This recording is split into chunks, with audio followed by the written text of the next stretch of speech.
the mosquito nets.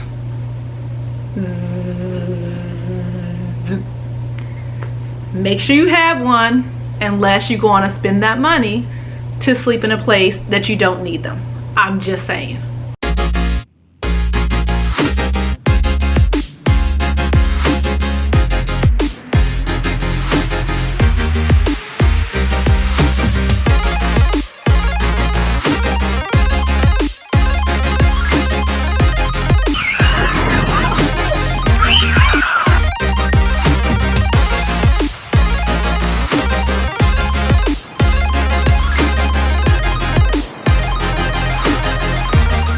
Hello beautiful people, welcome back to my channel. I'm so happy to have you here. If you're new, make sure you go ahead and hit that subscribe button, hit the bell, and that way that notifies you every time I upload a vlog. And then also make sure you share, like, and comment. For those of you who are coming back, welcome back. Karibu. Make sure you like, share, and comment as well. I love to hear from all of you. So today's vlog, I'm going over the pros and cons of going to Tanzania, specifically if you're trying to repatriate or if you're trying to move to Tanzania. And why am I talking about this? Well, because I feel like I am well versed in the Tanzanian culture. It's a part of my life. It's a part of my family. I have been in the culture for almost 2 decades now. For those of you who don't know, my husband is Tanzanian. We've been married for 14 years. I've been around the culture for a very long time. I've been going to Tanzania since 2009. My husband and I are foreign investors in Tanzania as well as other countries in Africa. So we are just, we know a lot about the land. And of course we know a lot about Tanzania because we are a Tanzanian American family. So I want to go over some pros and cons. One of the big reasons I want to go over it is because Tanzania is trending right now. I mean, hey, hallelujah. I am for it. I am here for it. I think that is amazing. I love this country. This is what I consider one of my home countries. I think this is absolutely amazing because it's just a beautiful country. And with that being said, of course, there's a lot of people that are, putting information out there. Majority of it, I think, has been great. It's been good. It speaks volumes of the country and the way that the people there make you feel. But there's been some information that's being put out that I just feel like, you need to have the real deal. You really need to know what you're getting into when you're going to Tanzania. So I'm here to really kind of break it down and give you some good insight on what to expect when going to Tanzania.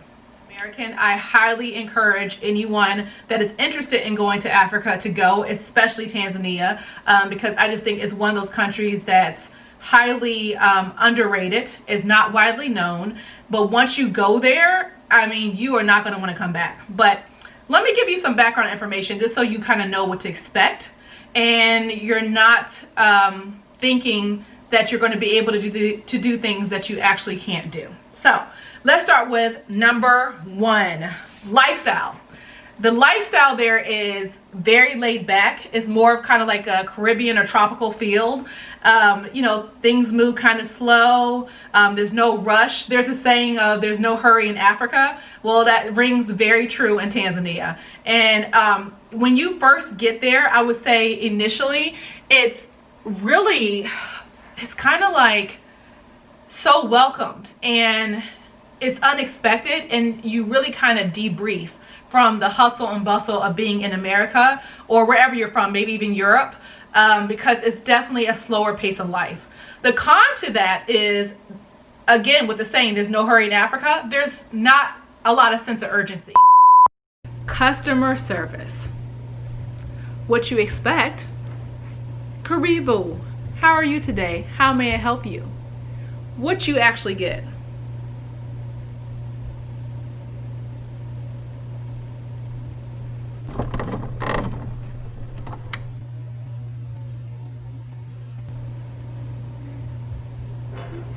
Not all the time, by any means, but don't be surprised if you run into it. Business-wise, of course, people go to work, they get their jobs done, but anything outside of that, there's no sense of urgency.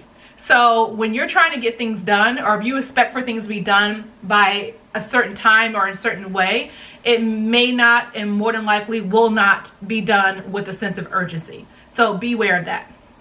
Number 2, transportation. Transportation is pretty easy in Tanzania. They have Uber there, they have buses, they have taxis, you can drive a car, you can get a driver there. They have what they call the dollars. So there's a lot of different forms of transportation. You don't have to worry about that. The con with that is that traffic can be absolutely horrendous. I don't think anyone really talks about that. Traffic can really hold you up, and during certain times of the day and the evening, it can take you 2 hours to get somewhere that would normally be 20 minutes. So when you are planning your day, and that goes back to what I was saying about there's no sense of urgency, you need to keep in mind that it could take you a lot longer to get somewhere than when you thought you're going to. Number 3, amenities. So almost anything in Tanzania can be made and can be handmade. You can have anything from furniture to dishes to pots to pretty much anything in your home can be handmade and handcrafted, which is really, really nice because everything is pretty much custom. You can buy furniture and different things from the market or from the store, or the one mall they have in Dar es Salaam, which is the major city in Tanzania, is called Milimani City, which is one of my favorite places to go. You can get things there, but just know it's going to be more expensive than if you have something handmade. So it's really nice to kind of go to the market and get things that are custom made for your house. The con to that is quality. When you go to the market or when you go to look around and you see things, they'll look really, really nice and they'll look very pretty. But in Tanzania on the market, all that glitters is not gold.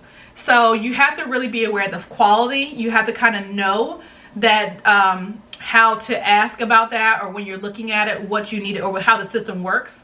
The other thing is you have to be aware with, again, they may tell you they can get something done in a couple days, and that can turn into a couple weeks or a couple months. So that's the con to things that are custom made there. You can get it done, you can get it done well, but the process can be a little frustrating sometimes. Is once you find like your person that can get all this stuff done for you and get things made, it makes things a lot easier, but the transition can take you a little bit of time before you find like the one person or the one store in the market that works for you. Number 4 is the food. Now my family, if you follow us or if you're one of my subscribers, which again, thank you, I see you, you will know that my family, we are foodies. We love to eat. So one thing I love about Tanzania is the food. One, because my favorite food is seafood. And of course, it borders the Indian Ocean, so you can get fresh seafood pretty much anywhere. The seafood is not only fresh, it's delicious. You can get organic food there. If you're a vegetarian, it's very easy to find vegetarian food there. And then goat meat is one of my family favorites because, like I said, we really embrace the Tanzanian culture in my household. So my kids love goat meat. They're very accustomed to it. That's more of a specialty meat that they use there, but it's really good. So the food is not an issue. Don't worry about that. The con to that would be there's not a lot of variety. So you'll find a lot of the main dishes, especially if you go to the local spots to eat, and you'll find some of the same foods over and over again. But the restaurants will give you a little bit more variety. It'll just cost a little bit more. So you're not going to find the variety of different dishes like you do here in the States, where you have like McDonald's over here, or Five Guys over here, or Whataburger over here. So it's just not going to work like that. But I personally think that doesn't bother me as much because we love the food, and my kids have been eating Tanzanian food since they were born, so they don't have an issue adapting. But if you're used to eating different foods every day, I will tell you that, after probably 60 to 90 days, it might get old. So just be aware of that. Number 5, renting a house. Renting a house in Dar es Salaam especially, or Arusha, which is another major city that a lot of people move to, you can find a lot of options for homes. End up with a much larger home and a lot more space than what they would have had if they were in the States or in Europe. So that is really a plus because you can, in essence, live a lot larger than you would have been living if you were in your home country. The con to the homes is, finding a good landlord. Like I said, there's no hurry in Africa. So landlords, sometimes when you ask for something to be fixed, they may not show up, they may not come. So you have to really try to make sure you vet and find a good landlord. The other issue is the owners of the home don't always keep the homes up. That's not always widely practiced there. So if a home has been sitting for a long time, it could need a lot of repairs. And if you're depending on the landlord to do those repairs, that can be a frustrating process because they could take forever to get something done. So that's something that you want to think about, getting things fixed in a timely manner, getting them fixed at all. As well as the amenities that you are used to in your home country, like fans. Ceiling fans are, standard in hot states like Texas or Nevada or Arizona. They're not standard necessarily in Tanzania. Central air is not standard. Not that you can't find homes with that, but those are homes you'll mainly find in like the expat areas where they'll come standard because they cater to foreigners. You're not going to necessarily find those in like the mainland areas where most of the locals live. That's not standard in the homes, and those are homes that typically are much more affordable for people, especially if you're moving to a foreign country. So just know that's not something that's going to be standard. And let me tell you, child, with that heat, winter in Dar es Salaam, which is their major city, is very much manageable. When summer hits, it's like being in Arizona or Las Vegas in a desert. It's very, very hot. So if you don't have ceiling fans or central air, that can be a problem. There are ways to, make sure you get that put in and make sure you can upgrade the home, but you have to make sure you're working it out correctly with the owner so that you're not putting out all this money that you can't benefit from. And should you leave at one point, then, it stays with the house. So the owner is benefiting, not necessarily you. Number 6, one of my favorites is hired help. It is very economical to get hired help in Tanzania. My husband, for example, grew up in what we call nannies. They're called dadas there. But you can get cooks, nannies, drivers for very reasonable prices. And I think it's amazing. I take advantage of all of this when I'm there. I love that fact because if you're a mom like me, especially an American mom, we do it all. And it can be exhausting, it can be tiring, it's like a never-ending hamster wheel. And hired help in the States is extremely expensive. The amount of money I pay for a nanny in the state versus the amount of money I pay for it in Dar es Salaam is like, the gap is just enormous. So hired help is amazing. It's something that I would definitely recommend if you're not comfortable doing something, but that's an added plus, especially if you're going with kids, with young children. That's definitely an added plus. And remember, the nanny there, they call them dada. Number 7, I'm doing this wrong. Number 7.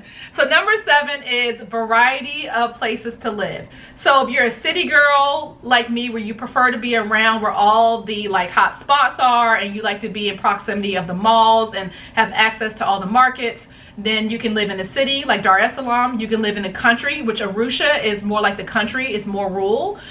They have safaris, they have towns, they have beaches. You can live in Zanzibar on the beach along the Indian Ocean. Dar es Salaam also has homes that are beachfront as well, because Dar es Salaam, Tanzania, and Zanzibar border the Indian Ocean. So there's options for everyone for all types of living, which is absolutely amazing.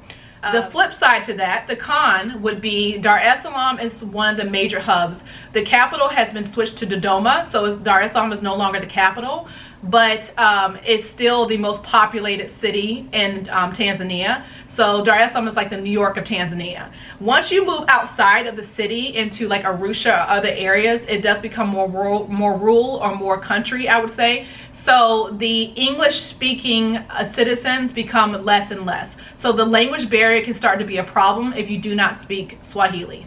So keep that in mind as well. You can get along pretty well in Dar es Salaam if you speak Swahili, or if you don't speak Swahili, but there are some limitations even within Dar es Salaam. One thing you need to understand is that Tanzania, English is not as widely spoken as it is in other countries like Kenya, for example, where everyone speaks English. English is the business language. You do find a lot of English speakers there, but it can be a barrier in Tanzania because Swahili is the official language of Tanzania, not English. It's becoming more widely spoken over time, but it's not as widely spoken as it is in other countries. So there can be a language barrier, especially when you're going to the market or when you're going to purchase things. A lot of times you will have to have somebody with you that's a native speaker. Number 8. The market. There's lots of markets, lots of shopping, lots of places where you can go get things in variety, which is great because you do have a lot of options for handmade items and handcrafted items. The flip side of that is when you walk up and you don't look like a native there, the price goes up. The minute they think you're a foreigner or you're not Tanzanian, the price goes up, which typically usually means the moment you open your mouth. So if you don't send someone that can negotiate in your behalf, you can expect to pay more. I mean, the typical rule is you don't ever pay the first price that they offer. If you're a well-traveled person, then I'm sure you already know that, but just keep that in mind, especially for Black people, because when we go, we tend to blend in to the population, which is wonderful, but the minute we open our mouths, they know, like, all right, gig is up, you're not from here. So keep that in mind as well. Number 9. Homes there are big and beautiful and spacious, and when you first get there, as I mentioned previously, oftentimes you can live a life that's much bigger than a life that you were living in your home state, much more relaxing. Your children have more land to go and play. They have other children that they can run around and play with in safety and security. And that is one thing that is great about this country, that generally is a very peaceful and a very safe country. You don't have to worry about security for the most part. It's not a country that has had much turmoil or tension at all. It's one of the most peaceful countries on the continent of Africa. And when you get there, the lifestyle is typically so much better for most people than it was in their home state. The con to that, like I mentioned before, is that most homes do not have standard amenities like they do here in the States. And the only crime that you, for the most part, need to look out for are just pickpockets, which are the same type of crimes that you'll see in any other country when you travel. So that's just something to think about when you're traveling, is making sure you're not walking around, with a sign on your back saying, grab this from me, and that you're just aware of your surroundings. But that is something to be said with pretty much any country. Number 10. All right, this is for my brothers and sisters. Number 10 is the best, because when you land, and if you are Black, the first thing that you notice is you go from being in the minority to being in the majority. And there's just no words for that. There's just no words. I don't think I can put it in words. I mean, it's just like, yes, I have arrived. I mean, the feeling is just like, oh, all right, I can conquer the world. It's just, I can't put it into words. So that is probably my top pro to this whole thing, that I think every Black person or every minority needs to experience, because it really will take your breath away. Make some friends, befriend some people so you can learn about the culture. Tanzanians are very welcoming. They're very communal people. They're very generous people. The culture is peaceful and thoughtful. If you were to break down the side of the road, you'll see strangers come from, out of nowhere helping you with your vehicle. That's just the way the culture is. It's a beautiful culture. They're very nurturing. So, it's just a great experience. I can't think of a place better than Tanzania to have that experience of coming to a country where you are amongst people that are just like you, and you land somewhere and all you see is just a land of melanated people. It's fabulous. It's fabulous, which is why I am there as much as I can be. If you want some more information, some guidance about repatriating to Tanzania, like I said, I've been in the culture for almost 2 decades now. There's probably so much more information that I'm not sharing that I just didn't think about because I'm just so used to being in the Tanzania. Or if you want help in possibly repatriating to Tanzania, or if you just want to visit, I highly encourage people to visit first before they think about just up and repatriating to a country. But if you want to do that, I'm more than happy to help you with that. You can book a consultation session with me. I am now doing consultation sessions with people. So hit your girl up, let me know. I'm happy to help. We have a lot of information when it comes to that country. Probably more than the average person. So if you want to get some background information or just some advice, the information will be in the description down below, and I'm happy to help you out with that. I am more than happy to share the beauty of all that Tanzania and Zanzibar has to offer.